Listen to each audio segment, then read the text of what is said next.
రాష్ట్ర ప్రజలు కోరుకున్నారు.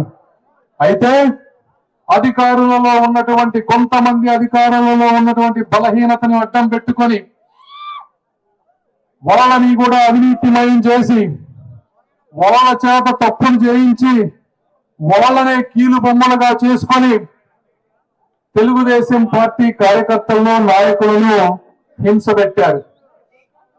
నేను చెప్తా ఉన్నా, జగన్మోహన్ రెడ్డి గారు అదే విధంగా చట్రంలో ఇరుక్కున్నటువంటి అధికారులకి మేం చేయలేమా అదే పని, మేము అంతకంటే డబుల్ చేయలేమా? ఇదేమన్నా పెద్ద రాకెట్ సైన్సా? ఏ పిచ్చివాడికైనా తెలిసేదే కదా ఇది.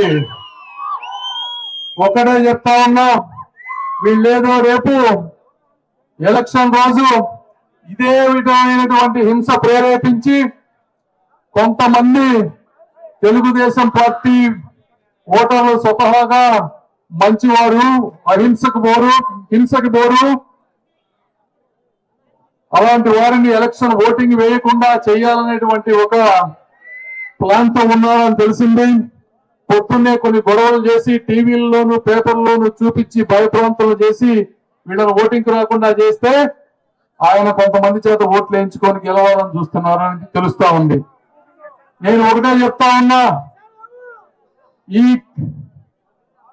ఇలాంటి దానిలో పాల్గొనే ఏ వ్యక్తి అయినా సరే, అది అధికారి అయినా సరే, కార్యకర్త అయినా సరే, నాయకుడైనా సరే, బ్రదర్ 30 రోజుల్లో మేము వస్తున్నాం, మీరు గనక అలాంటి పనులు చేస్తే, ధర్మం వైపు నిలబడకపోతే, అన్యాయం వైపు మీరు పరిగెట్టితే వేట ఎలా ఉంటుందో మీరు చరిత్ర గుర్తుపెట్టుకునే ఉంటుంది.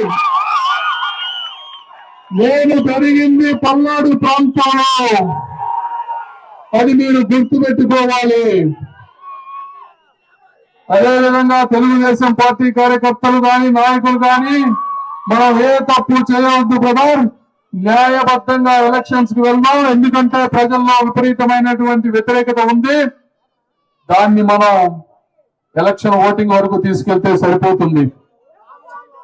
అయితే నేను ఒకటే ఇంకొక మాట చెప్తా ఉన్నా, జగన్మోహన్ రెడ్డి గారు మీ మోసాలు గాని, అంబటి రాంబాబు గారి అరుపులు గాని, రోసయ్య గారి లంకెలు గాని, నాని గారి బూతులు గాని మమ్మల్ని భయపెట్టలేం, మిమ్మల్ని రక్షించలేం. రేపు జరగబోయేటువంటి ఎలక్షన్స్ లో ఇది మీరు తెలుసుకోవాలి. అదేవిధంగా ఇక ప్రజా సమస్యల గురించి, ఇది ఎందుకంటే వాళ్ళకి నేను క్లారిటీ ఇవ్వాలి కాబట్టి ఇస్తున్నా. తర్వాత ప్రజా సమస్యల గురించి మాట్లాడదాం. ఈ ప్రాంతంలో త్రాగునీరు, సాగునీరు ఎంత ఇబ్బందో నాకు తెలుసు.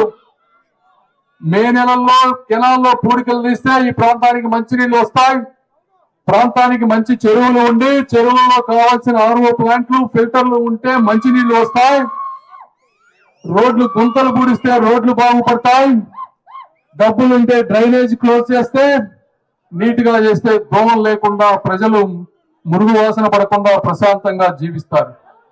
ఈ మౌలిక సదుపాయాలు తప్పకుండా మేము చేస్తామని, ఇవి కాకుండా ఏమి ఉన్నా కూడా మా శక్తి సామర్థ్యాలు వాడి ఏది కెనాల్ ఎక్స్టెన్షన్ కానీ, ఎందుకంటే తెలుగుదేశం పార్టీ చంద్రబాబు నాయుడు గారు ఉన్నప్పుడు అది 250 కోట్ల రూపాయలతో శాంక్షన్ అయింది. అయితే కొన్ని కారణాల వల్ల ప్రభుత్వం మారిన తర్వాత దాన్ని పట్టించుకున్న నాదులు లేడు. ఇక్కడ ఎమ్మెల్యేనేమో ఇక్కడి నుంచి వెళ్ళిపోయి ఎక్కడో ఉన్నారు. ఇలాంటివి ఎన్నో ఉన్నాయి.